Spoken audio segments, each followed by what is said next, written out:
Marit Embergrove's fingers moved deftly, the needle dancing in the first dawnlight that crept into the seamstress room. The air was crisp, the shadows cast by the half-opened shutters like dark tentacles on the walls. A book, bound in a strange scaly material, lay on the workbench, its cover adorned with Marit's name in fresh dark ink. The room was quiet, the only sound the soft creaking of the old wooden floorboards beneath her feet. As she worked, the silence began to take on a life of its own, a presence that watched her every move. The dawnlight slowly crept across the room, illuminating the rows of threads, the spools of yarn, and the half-finished garments that hung like specters on the walls. The smell of freshly cut fabric wafted through the air, mingling with the scent of old books and dust. Marit's hands moved with a rhythm that was almost hypnotic, the needle weaving in and out of the fabric with a soft, whispery sound. Outside, the birds began to sing, their melodies intertwining with the sound of the needle, creating a sense of harmony that was both soothing and unsettling. The room seemed to be holding its breath, waiting for something to happen, something that would shatter the peaceful atmosphere that filled the space. As the day wore on, Marit found herself drawn to the book, her fingers tracing the strange symbols etched into the cover. She opened it, and the words within seemed to follow the rhythm of her own work, the cadence of the sentences like the beating of a heart. The room grew quieter, the shadows deepening, as if the very presence of the book was sucking the light out of the air. Marit's eyes moved over the pages, drinking in the words, feeling a sense of unease growing within her. The air grew colder, the silence more oppressive, as Marit delved deeper into the book's secrets.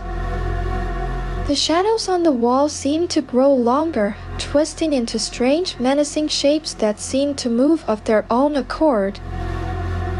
The sound of the needle grew fainter, replaced by the sound of pages turning, the rustle of paper, and the creaking of the old wooden floorboards. Marit's heart beat faster, her breath coming in short gasps as she felt herself being pulled into the world of the book. The smell of old paper and ink filled the air, mingling with the scent of fear, creating a sense of tension that was hard to bear. The room seemed to be fading away, leaving only the book, the words, and the darkness that lurked within. As the nights passed, Marit became increasingly enthralled by the book, her readings punctuated by strange occurrences. Tools would move on their own, doors would close with a soft creak, and the air would grow cold around her. She began to feel a sense of inevitability, as if the book was drawing her into a world from which she could not escape. The words on the page seemed to be shifting, rearranging themselves into a pattern that was both fascinating and terrifying. Marit's heart would pound in her chest as she read, her fingers trembling as she turned the pages. The room seemed to be closing in around her, the shadows deepening, the silence growing more oppressive.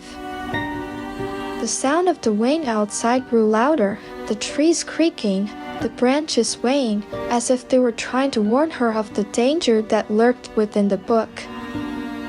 The darkness seemed to be coalescing, taking on a life of its own as Marit's world began to collapse around her. The air was thick with tension, the silence more oppressive as Marit's fingers moved with a sense of desperation, as if she was trying to cling to the last vestiges of her sanity. The room seemed to be spinning, the shadows twisting, the words on the page blurring together as Marit's sense of reality began to unravel. The last page of the book was blank but warm to the touch like skin.